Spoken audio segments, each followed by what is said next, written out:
ለአቅመ ትምህርት ያልደረሱ ደፋሮች ኩሮች ከድንግል ማርያም ሊነጥቋችሁ፣ ከመላእክት ሊያጣሏችሁ፣ ከጻድቃን ሰማዕታት ረድኤት በረከት ሊለዩአችሁ በየቀኑ በዘንዶ ጥምቀት የተጠመቁ ከዘንዶ ቁርባን የቆረቡ በጣም ብዙ ሐሰተኛ መምህራን የበዙበት አካባቢ ነው። ራሳችሁን ጠብቁ፣ ራሳችሁን ጠብቁ።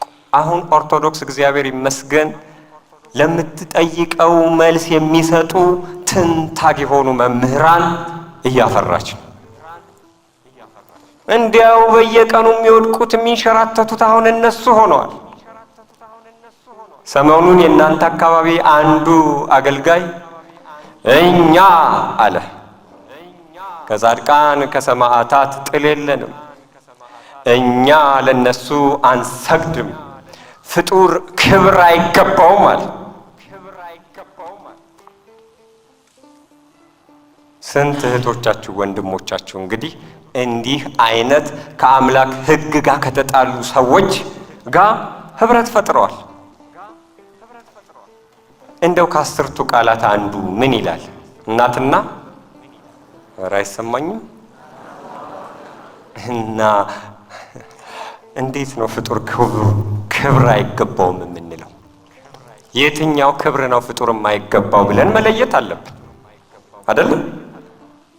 በቤተ ክርስቲያን ትምህርት መለኮታዊ ክብር አለ፣ የጸጋ ክብር አለ፣ የአክብሮት ክብር አለ። እንዳውም በሮሜ ምዕራፍ 8 ቁጥር 30 ላይ ቅዱስ ጳውሎስ ምን ይላል? ቀድሞ የመረጣቸውን ቀደሳቸው፣ የቀደሳቸውን አጸደቃቸው፣ ያጸደቃቸውን ምን አላቸው? አከበራቸው።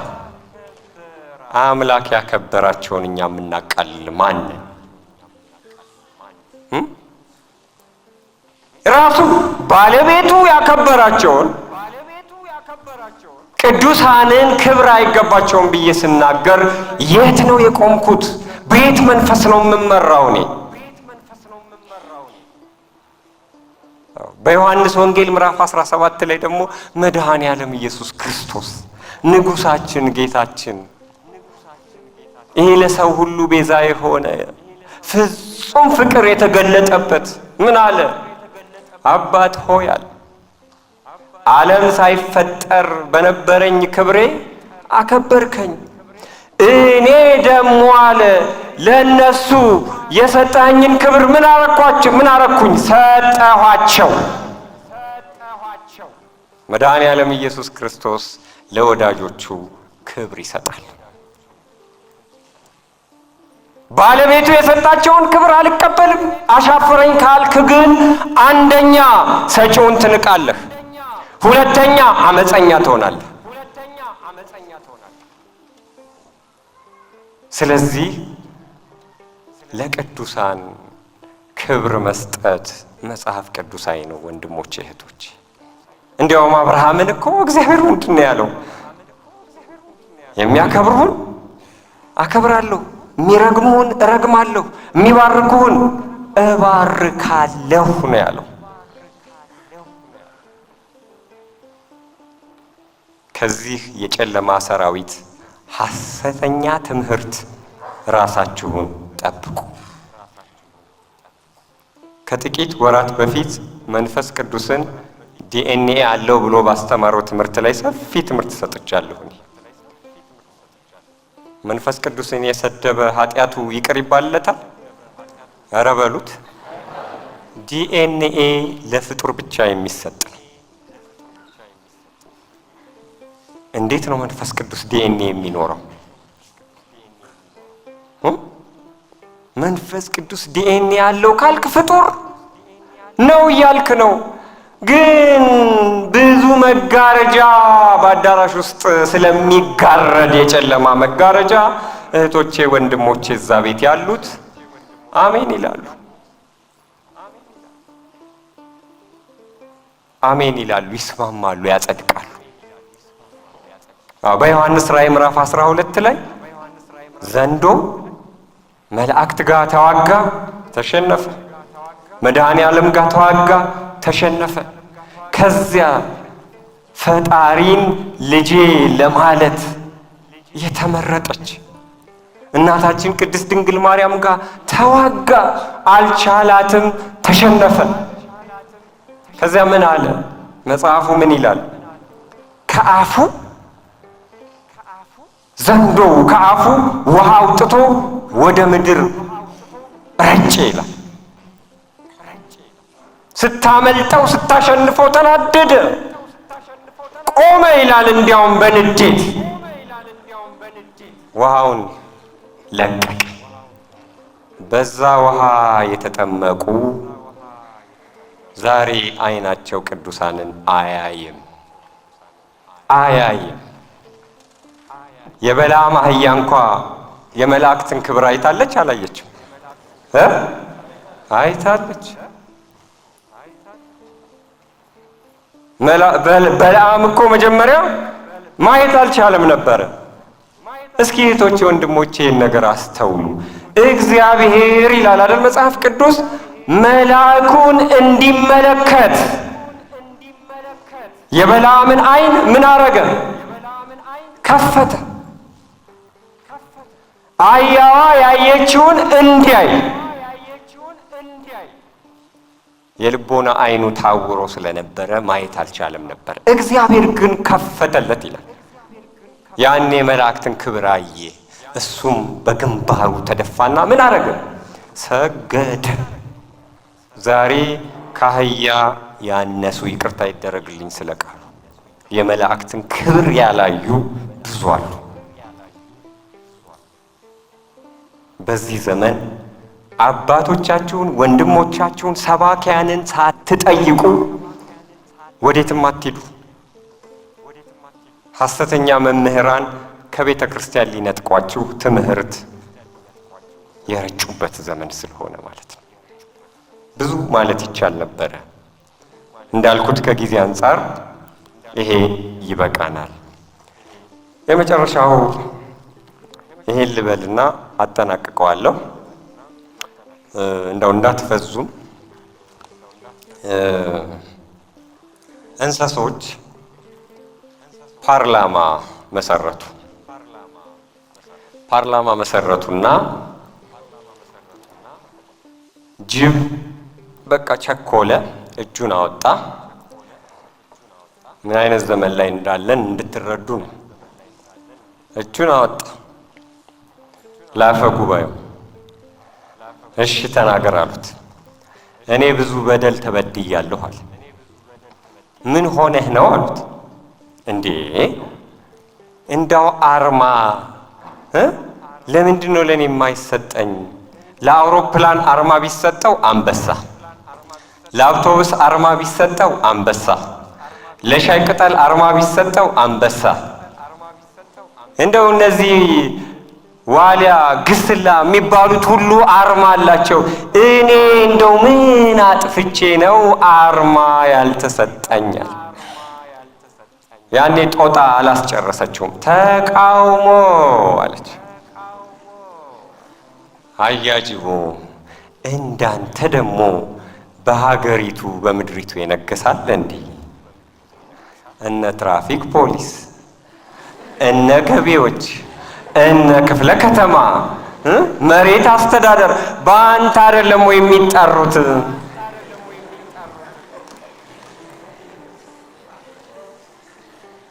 ጦጣ ትገርማለች አይደል? ዘመናችን ጉቦን የማይጠየፍ መማለጃ ካልሰጠን ጉዳይ የማይፈጸምበት ክፉ ዘመን ላይ ነው የደረስነው። እና እህቶቼ በቻላችሁት አቅም በእግዚአብሔር ቤት ቆዩ። የኤፍራጥስ ወንዝ እየደረቀ ነው። ምልክት እያየን ነው። ንስሐ ያልገባችሁ እንደው ይችን ስሙኝ እስኪ ሞክሩ፣ ጣሩ፣ ሂዱ ወደ ቤተ ክርስቲያን። በጣም ነው የምትናፍቀው እናንተን ቤተ ክርስቲያን። ልጆቼ እያለች በየቀኑ ትጠራችኋለች።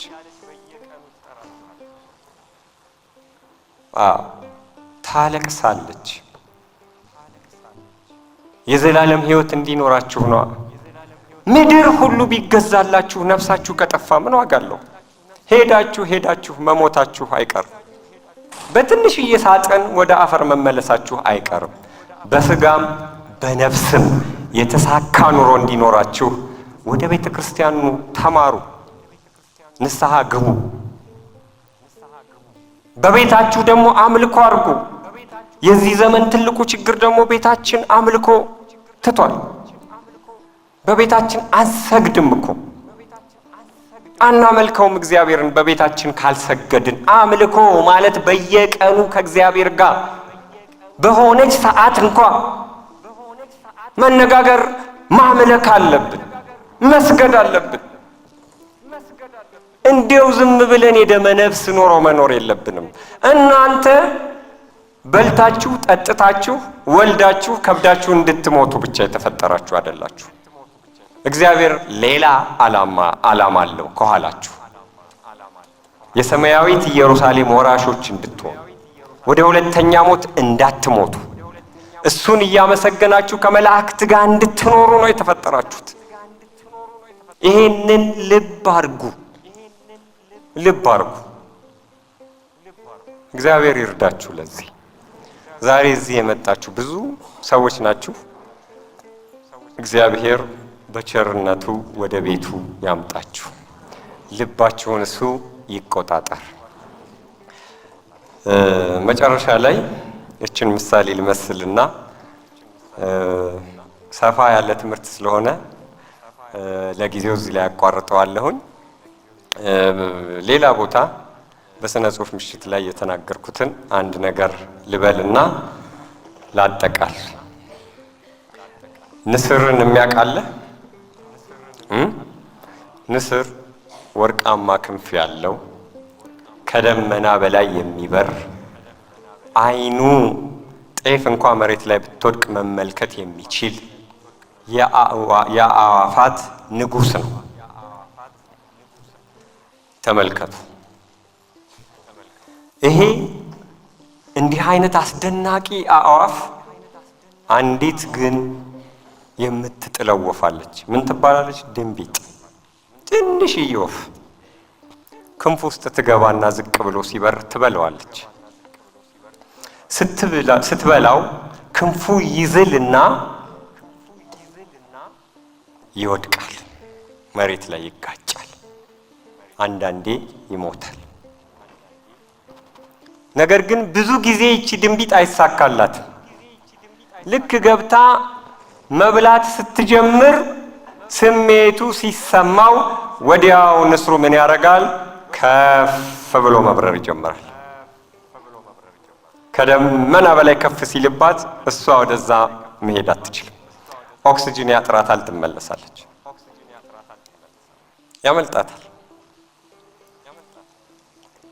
እናንተ ኦርቶዶክሳውያን፣ እናንተ ከደመና በላይ መብረር የምትችሉ፣ እናንተ በማዕበል የምትዝናኑ ናችሁ። የድንቢጥ ሐሳብ በልቶ እንዳይጥላችሁ። ብዙ የድንቢጥ ሐሳብ በምድራችን በስቷል። ቅድም እንዳልኳችሁ ዘረኝነቱ፣ ክህደቱ፣ ዝሙቱ፣ ይሄ ሁሉ የክህደት ሐሳብ ነው። ኦርቶዶክሳውያን ናችሁ፣ እንደ ንስር ከፍ ብላችሁ ብረሩ። ኢትዮጵያዊነትን ደግሞ አትጣሉ። በብሔር፣ በነገድ፣ በቋንቋ አትከፋፈሉ።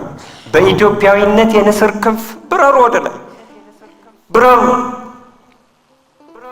ያኔ ጥበብ ወደ እናንተ ይመጣል፣ የተቀደሳችሁ ትሆናላችሁ። በትንቢተ ኢሳይያስ ምዕራፍ 61 እንደተጠቀሰው እግዚአብሔር ለክብሩ የተከላችሁ የጽድቁ ዛፎች ትሆናላችሁ። እግዚአብሔር ለክብሩ የተከላችሁ የጽድቁ ዛፎች። ደስ አይልም? እንደዛ ትሆናላችሁ። አምላካችን ይህንን ጊዜ ባርኮ ቀድሶ ስለሰጠን ክብር ምስጋና ይድረሰው። የሰማነውን በልቦናችን ያሳድርልን። ዘመኑ ቀርቧልና ንስሐ ግቡ። ይቆየን።